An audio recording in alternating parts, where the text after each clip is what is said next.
Welcome to CAEPLA Connections Landowner Talk Radio. I'm Kevin Avram. This week on the program, we are joining a discussion about Bill 50 that took place this past week between Keith Wilson, CAEPLA's Alberta Policy Chair, and Sheldon Fulton, Executive Director of the Industrial Power Consumers Association of Alberta, or IPCA.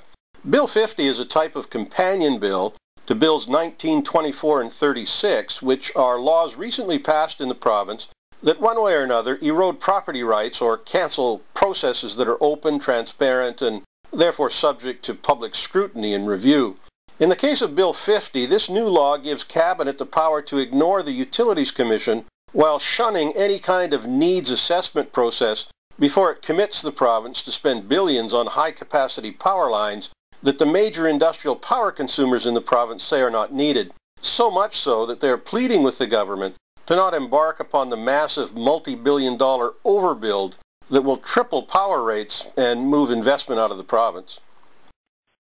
Sheldon, I'm curious about the organization you represent, the Industrial Power Consumers Association of Alberta, or IPCA.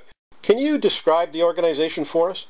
It's basically the large oil, gas, pipeline, some industrial processes, fertilizer manufacturer, steel manufacturer. The members of IPCA represent about 35% of the consumption in the province. Somewhere in the area of $3 billion a year worth of expenditures for energy and transmission and distribution costs. The impact of the provincial government's current proposals, then, what will that do to that $3 billion per year? It'll add $1 billion to the industrial side. Preparing for the program today, I was thinking through the implications of Bills 19, 24, 36, and 50, and it struck me that in order for individual Albertans to really understand what the government is actually doing by means of Bill 50, they might want to look at it through the prism of what all four of these pieces of legislation are. Bill 19, as many listeners will know, is designed to allow the government to get around the Expropriation Act. It gives Cabinet the ability to freeze private property and then essentially control what the property owner might or might not do on that property. Bill 24 is the bill that allowed the provincial government to seize control of underground pore spaces or storage spaces underground that in a province such as Ontario, for example, landowners actually rent that space out to private companies and receive an annual fee for that. And then here in Alberta, the provincial government just simply seized control of everyone's pore spaces in the province just simply by passing a law saying that they now belong to the government and that the government wasn't obligated to pay anybody any money for having seized them. Bill 36 is the legislation that lets Cabinet rescind or amend legal agreements and contracts, in essence giving Cabinet the power to plan what can and cannot be done on all land in the province, private and public. The bill even allows Cabinet to compel municipalities and counties to submit to their central plan regardless of what the local voters or ratepayers might think. And now we're looking at Bill 50, which is an economic bill with property rights overtones. Keith, what does Bill 50 do? The fundamental effect of Bill 50 is to shift the decision-making and assessment of whether or not a new transmission line is needed from the transparent public hearing room of the Utilities Commission and into effectively the Cabinet room. The consistent theme that you mentioned with the other legislation is that the other bills, 1936 and so on, they too shift fundamental decision-making away from forums and hearing rooms and move it into the Cabinet room. So I see a commonality there. If I can add to that, in terms of what Keith is saying, is that it all starts with a premise that we need some massive increase in transmission that has had to, unfortunately, start with the assumption that you can't sell it on a justified basis. Therefore, we're going to impose it because we do, in fact, know better, and we'll impose it all the way down the line. So we'll do away with a commission hearing in terms of needs assessment. We'll do away with ability for where it's going to get built for the landowner to be able to have an input as to where it's being located. It simply says we're going to drop this infrastructure in. And the difficulty is that once you knock out all those fundamental underpinnings of being able to assess and review, what you're left with is an uncontrolled process. And unfortunately, you've got some vested interests that want to make that as big and as large as they possibly can. The frustration we have is that all we can do is see the consequence and then try to respond to that consequence rather than address it at the front end saying, do we really need this? And maybe we should have some further assessments of what are the real benefits that we're bringing to Albertans. Sheldon, at the landownersagainstbills.com website, I was looking over a PowerPoint presentation that you made at a recent meeting in Vegreville, I think, where you discussed, among other things, the implications and the enormous costs that power consumers will pay as a result of Bill 50. I have to say that there are elements of what the provincial government is doing here that are downright alarming. Yes, it's frightening. And it is because it's now kind of a process that's out of control. And so you look at it and you go, my gosh, somebody needs to do something here.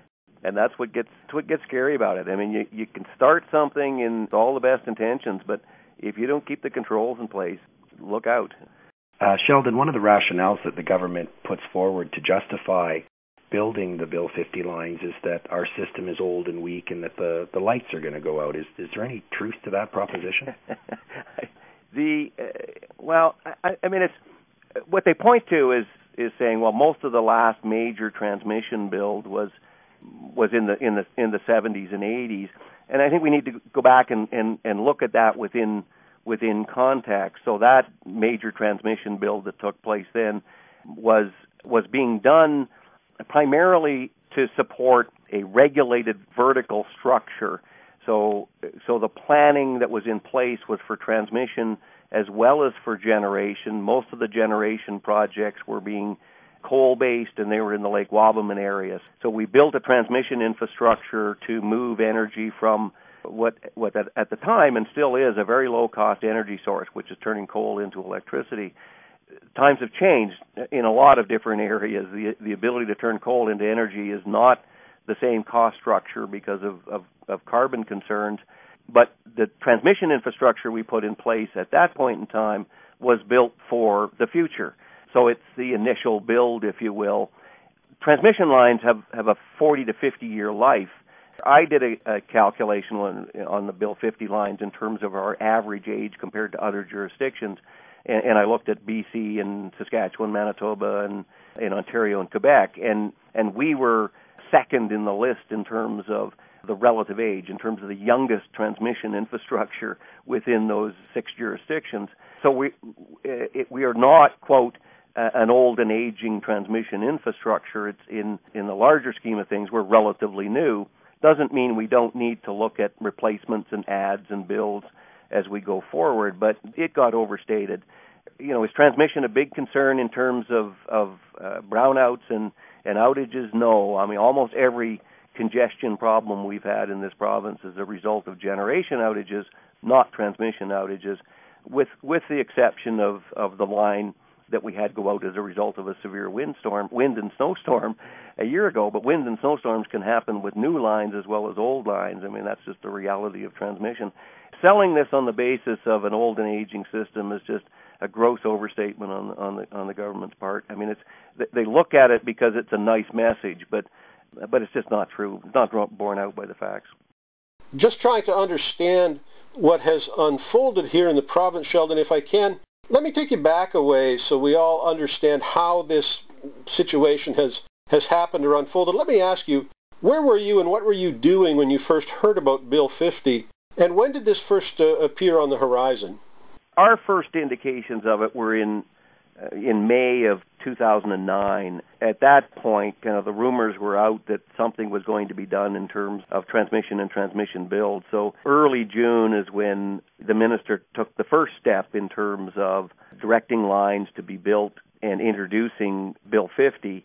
And in, through the summer of 2009 and into the fall is when first rounds of looking at this and what are the implications and why are we doing it came to light. And we'd pushed on, as an association, a number of issues that were basically saying, are you aware of the cost consequences of this? And have you looked at how you're going to try and monitor and control costs? And why aren't we going to competitive bids on these instead of simply directing them to the existing monopolies? And raising a number of issues with respect to it, but always wanting to come back to the point of saying, show us a benefit cost assessment. I mean, show us why this makes sense on an economic benefit basis against what the costs are going to be. Before the government moved ahead on essentially what became Bill 50, did any of the cabinet or elected officials consult with you or your organization before they made a move in this direction? No, there was no consultation either from the government or from the ISO with respect to it. It was a plan that was unveiled by the government. They had the ISO, the agency responsible for transmission planning, developed the famous 2009 plan, the 20-year plan, and within the plan called for all of the things that were in Bill 50, somewhat conveniently, and so the government was able to say, well, we need all of these because they're in the plan. The plan says we have to do this, therefore we're just going to put into legislation that requirement, and we'll skip the need step. So it was between the ISO and the government that, quote, the process and the decisions were made, but it certainly wasn't in consultation with ratepayers or with stakeholders. All business people, before they spend money, generally, whether they're farmers or ranchers or small or large businesses, they always do a cost-benefit analysis. They think about what they are going to spend in contrast to what they're going to receive in return. If it's a return or a good decision, they move ahead. If it's not, they don't. It won't be long. If they don't do a cost-benefit analysis, it won't be long until they're out of business. Yeah, absolutely. No, I mean, and if you can't make it pay, if you will, if you can't come up with enough benefits to offset what the costs are, you need to rethink what you're doing. Certainly you need to think of what the alternatives are. And that's the part. There's so many alternatives to what we're doing that make a heck of a lot more sense, but we don't explore them anymore. I mean, nobody gets to examine them. In something you wrote, you compared what the provincial government is doing to consumers with expensive power lines to what would happen if a farmer if he asked a supplier of some sort to make sure he doesn't run out of something, say feed, for example, and the supplier ended up bringing the landowner 10 times as much as he needed and then sending him a bill that cost him 10 times as much as he should have been paying. I said it's like ordering up a truckload of hay for your cattle. They show up with 10 truckloads and charge you for it, even though you only needed one, and that's essentially what we're doing. We're designing a system in the name of, quote, reliability, but we've got it to an extreme. There's a bunch of industrials out there that never want the lights to go out in the sense that they don't want the power to stop. That doesn't mean that you pay anything simply to be able to do that. I mean, it has been pushed to such an extreme that it's because there's no check and balance. Nobody looks at it and says, what's my cost of doing this? And at some point, is there a reasonable balance with respect to it?